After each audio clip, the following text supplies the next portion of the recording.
If your mother's the overbearing type, you've probably had a tough time detaching yourself from her control and actually living life on your terms. As part of growing up from boys into men, we're supposed to have this progression where we take on more and more responsibility and make our own decisions to eventually become capable adults. I'm going to run through why a single mother might damage this process. My name is Bogdan, and on this channel, I help men raised by single mothers overcome fatherlessness, improve their mental health, and lead more fulfilling lives. We also have a school community as well as a Discord server that you can join using the link in the description.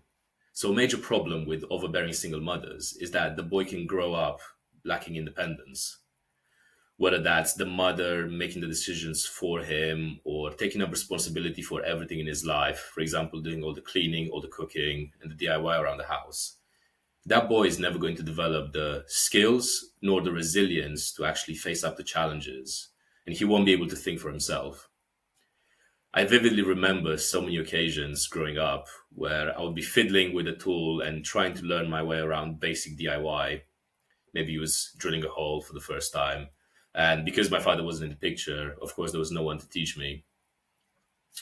And my mother, on so many occasions, would snatch the tools out of my hands. And she would tell me that by the time I figured it out, she would already be done with it. So she just did it herself every time. And those little moments just built up to the point where I had to then teach myself from scratch a lot of the skills at quite a late stage. And I just had this twinge that I wasn't capable of something. So thereafter, whenever I would pick up a tool and try to attempt a new task, I would always have the apprehension that if I messed up, then it would be game over effectively and I wouldn't get a second shot. Whereas maybe I was perfectly willing to put in multiple attempts to get good at something. But that was just discouraged and I never had a chance to do it. Another problem is that having an overbearing mother can really skew your expectations of a healthy relationship. If your mother is overly nurturing and deciding everything in your life, you will subconsciously seek out a partner that does just that. So, what that leads to is you being with a woman and not making any decisions, being very passive, and expecting her to take care of you. And that leads to what we refer to as the mother son dynamic. I made a previous video about this. It's effectively where she gains the moral high ground and also the power in the relationship because she's the one taking care of you and you're quite vulnerable. And that leads to a loss of respect and attraction on her side for you. And the biggest problem, I think, which is really sad, is that you begin to lose your sense of self. If your mother is making most of your decisions for you, she's imposing her version of your life onto you. And you're effectively a passenger in your own body, in your own life. So you end up living this inauthentic existence where you're not making decisions that are aligned with your true desires. And you start to struggle with your identity. And what does that lead to, which you might already be experiencing?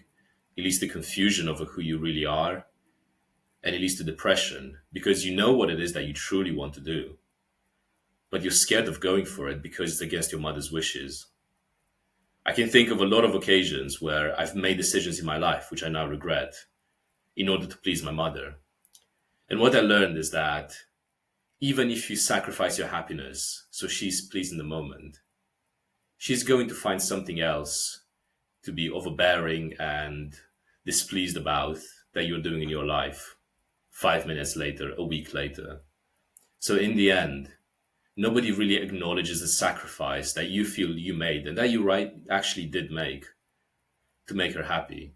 She's going to probably move on to something else and she will want to make the next decision for you and the next. And it will just continue like that. So it's really a dynamic you want to avoid. Okay, but how do you actually break this dynamic?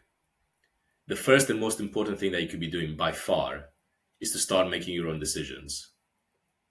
So really tune in to your true desires and pursue the actions that will actually lead you to them. And I know it might be intimidating to go against your mother's wishes, but think about it like this, and this is what really helped me reframe things in my mind.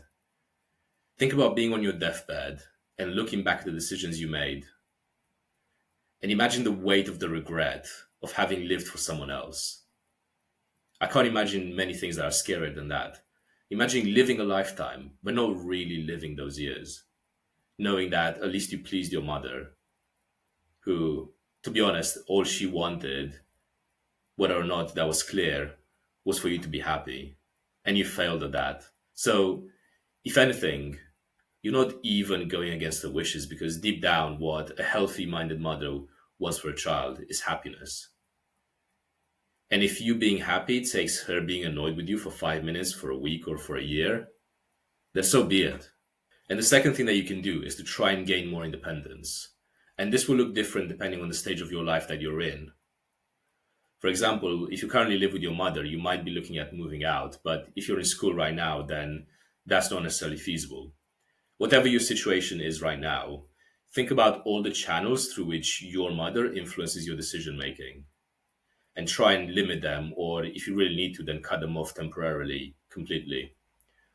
So let's say you're in your mid 20s, you already live out, but your mother still calls you all the time and she critiques your decisions. Maybe you did something that really pleased you but went against her wishes and she's telling you off and you feel the weight of the pressure and you don't want to disappoint her, so you end up changing your course of action to your detriment. Maybe the best thing for you in that situation is to cut off contact for a while. Or it might be to say that, look, I know you want the best for me and I know that you love me, but this is what I'm doing and I don't have any regrets and that's that. And if she keeps putting on more pressure and becomes angry, then you know maybe it's best to actually pause contact. Now, maybe she will have useful things to say that will help you in your decisions. But even if you make a suboptimal decision right now, the fact that you made it yourself will mean so much more to you than that individual decision. Because the next decision that you make will be better, and the one after will be even better. And you're becoming more like the independent man who can take charge of his own life, which is what we're ultimately trying to get you to be. Even if this one decision wasn't the best ever, it was still your decision.